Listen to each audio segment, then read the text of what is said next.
गुरु प्यारी सात संगत जी, राधा स्वामी जी।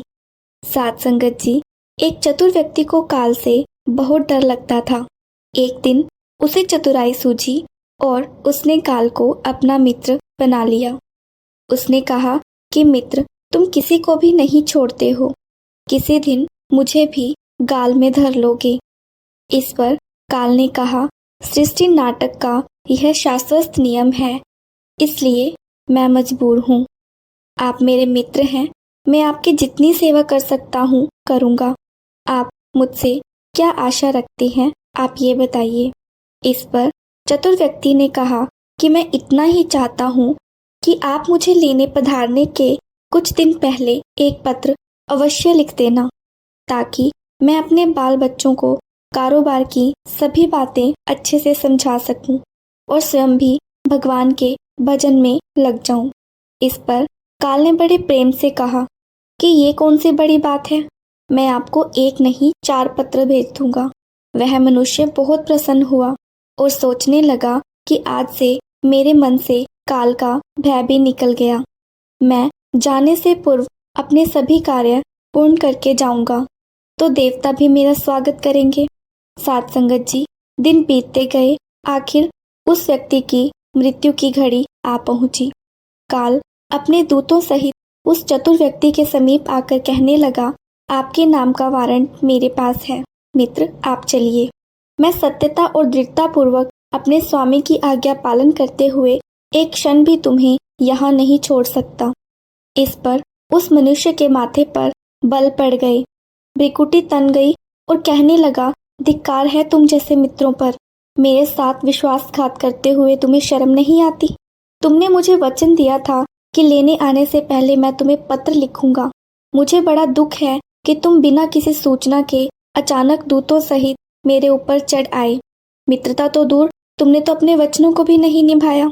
इस पर काल हंसा और बोला कि मित्र, इतना झूठ तो मत बोलो, मेरे सामने ही मुझे झूठा सिद्ध कर रहे हो।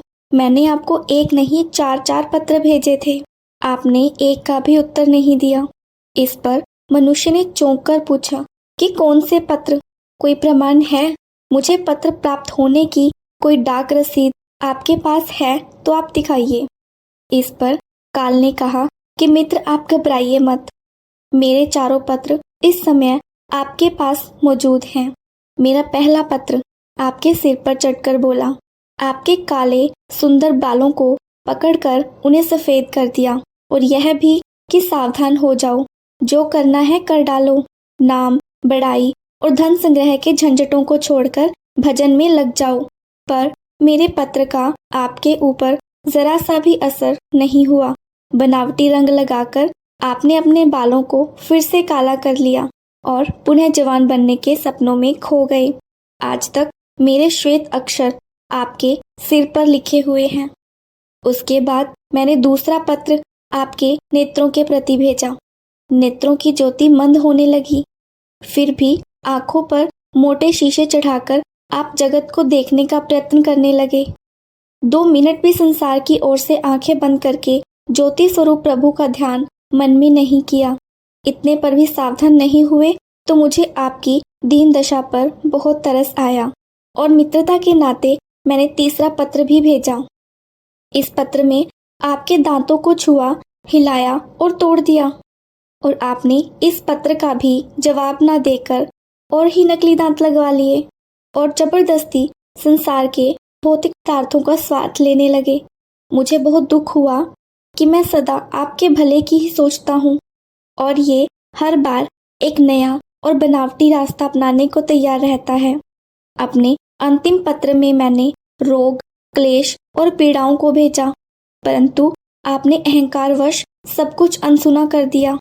जब मनुष्य ने काल के भेजे हुए पत्रों को समझा तो वह फूट फूट कर रोने लगा और अपने विपरीत कर्मों पर पश्चाताप करने लगा। उसने स्वीकार किया कि मैंने गफलत में शुभ चेतावनी भरे इन पत्रों को नहीं पढ़ा। मैं सदा यही सोचता रहा कि कल से भगवान का भजन करूंगा, अपनी कमाई अच्छे शुभ कार्यों में लगाऊंगा, पर वह कल कभी भी नहीं आया। काल ने कहा, आज तक तुमने जो भी किया राग रंग, स्वार्थ और भोगों के लिए किया। जानबूझकर ईश्वरीय नियमों को तोड़ना जो करता है वह अक्षम्य है। मनुष्य को जब बातों से काम बनते हुए नजर नहीं आया तो उसने काल को करोड़ों की संपत्ति का लोभ दिखाया। इस पर काल ने हंसकर कहा कि यह सब मेरे लिए धूल बराबर है। लोभ संसारी लोगों को वश में कर सकता है, लेकिन मुझे नहीं। यदि तुम मुझे लुभाना ही चाहते थे तो सच्चाई और शुभ कर्मों का धन संग्रह करते। काल ने जब मनुष्य की एक भी बात नहीं सुनी तो वह हाय हाय करके रोने लगा और सभी संबंधियों को पुकारा, लेकिन काल ने उसके प्राण पकड़ लिए और चल पड़ा अपने गंतव्य की ओर। साथ संगत जी, इस साखी का सार यह है कि समय के साथ उम्र की निशानियों को देखकर तो कम से कम हमें प्रभु की याद में रहने का अभ्यास करना चाहिए। और अभी तो कलयुग का अंतिम समय है। इसमें तो हर एक को, चाहे छोटा हो या बड़ा, सभी को प्रभु की याद में रहकर कर्म करने हैं। साथ संगत जी, आपको ये साखी कैसी लगी? वीडियो को लाइक करके कमेंट बॉक्स में ज़रूर बताइएगा।